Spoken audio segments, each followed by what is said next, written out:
This view of the Dallas skyline represents a specific kind of social contract. In a city built on industry and expansion, the standard expectation is that physical labor and reliability are the primary paths to a stable life. 29-year-old Jason Miller followed that script to the letter.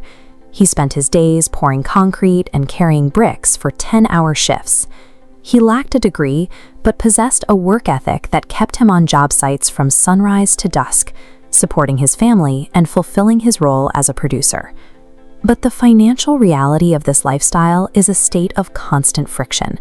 Rent, utilities, and financial support for his mother consumed his paycheck the moment it arrived, leaving him with zero margin for error.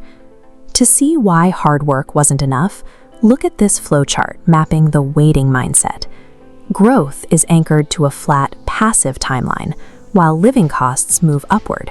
This creates a mathematical deficit no amount of overtime can close. Jason pushed his body to the point of physical exhaustion daily. However, physical exertion is distinct from structural agency.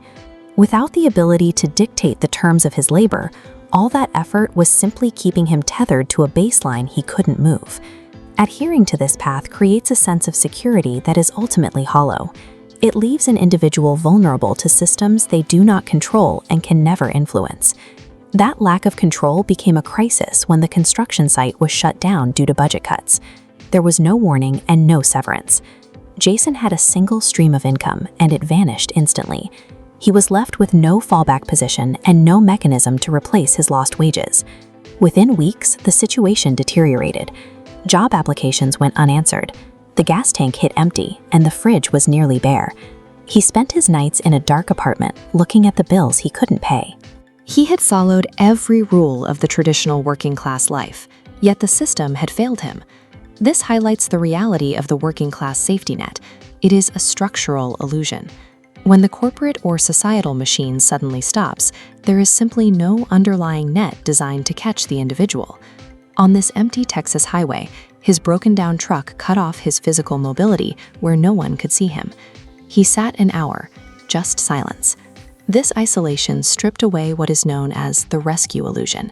It is the learned expectation that if things get bad enough, an external authority or a miracle will intervene to solve the crisis.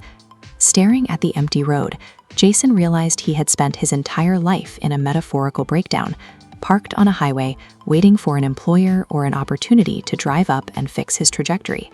Personal agency begins in the moment you accept that absolutely nobody is coming to save you.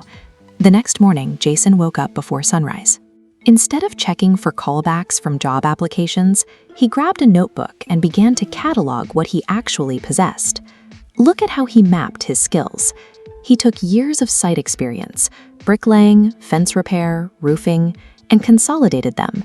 He stopped seeing himself as a worker for hire and started seeing his skills as a specific service offering he could sell directly to neighbors.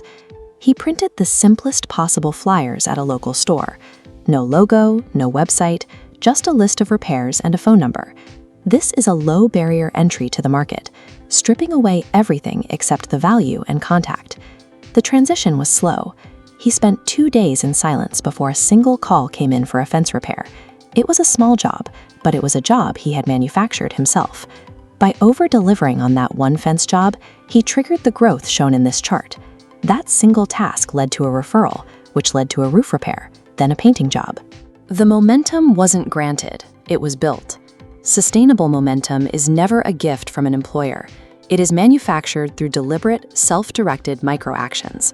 1 year later, Jason is driving a van with his own name on the side. He isn't a millionaire, but he is consistently busy. The victory here is control.